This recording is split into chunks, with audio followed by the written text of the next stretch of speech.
सारा राज्य रे एबे महिला मानक पई राज्य सरकार सुभद्रा योजना उत्साह आनिछि। विभिन्न समय रे महिला माने सहज जनसेवा केन्द्र रे लंबा लाइन धरुथुबा देखिबाकु मिलिछि। एने आज राज्य सरकार आईन अबकारी और पूर्त मंत्री पृथ्वीराज हरिचंदन चिलिका निर्वाचन मंडल बाणपुर और चिलिका ब्लॉक 12टी पंचायत सहज जनसेवा केन्द्र गुड़िक अचानक बुली समस्या गुड़िक परखिथिले। वास्तव में सबु केन्द्र गुड़िक एककालीन ऑनलाइन खोलुथिबारु सर्भर स्लो रहुछि। प्रतिदिन पाखापाखि 3 लाख महिला हिताधिकारी पंजीकृत करुछंती। ए समस्यार खूब शीघ्र समाधान करबा पई व्यवस्था करा जाउछि। राज्य सरकार ए प्रकार योजना 1 कोटी 20 लाख महिला को जोड़िबार प्रयास निश्चित भाव में यह एक सफल योजना बोली कहिसेंती पृथ्वीराज।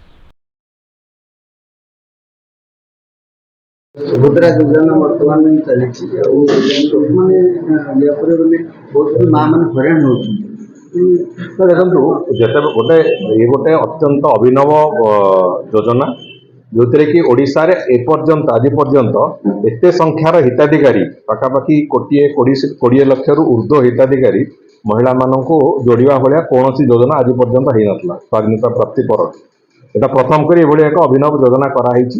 तेणुक से दृष्टिकोण माँ मान समस्त अनुरोध समस्त आवेदन करेंगे।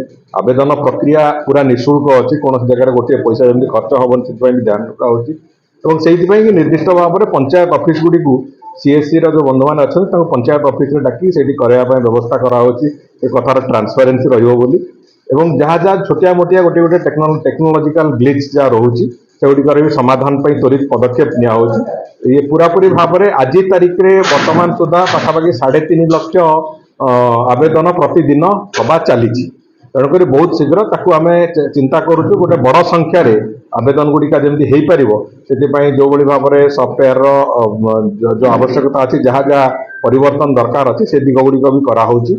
केवाईसी हेबा फल ट्रांसपेरेन्सी भी रहिबो एवं कौन लोक जो मैंने योग्य हिताधिकारी नुहंती से भी आवेदन करें। तेणुक सबु दृष्टि को आखि आगे रखी मो पूरा विश्वास अच्छी आमर जे जो विश्वास नहीं कि जो भरोसा नहीं कि माँ मैंने ये सरकार को समर्थन करके जितई निश्चित भाव में तार प्रत्युत्तर जो विराट बड़ सुभद्रा योजना माध्यम दि जापर से निश्चित भाव में सशक्त करने को आगू को चलने को गोटे जो दृढ़ मनोबल आवश्यकता अच्छी ये योजना गोटे दृढ़ मनोबल भी दब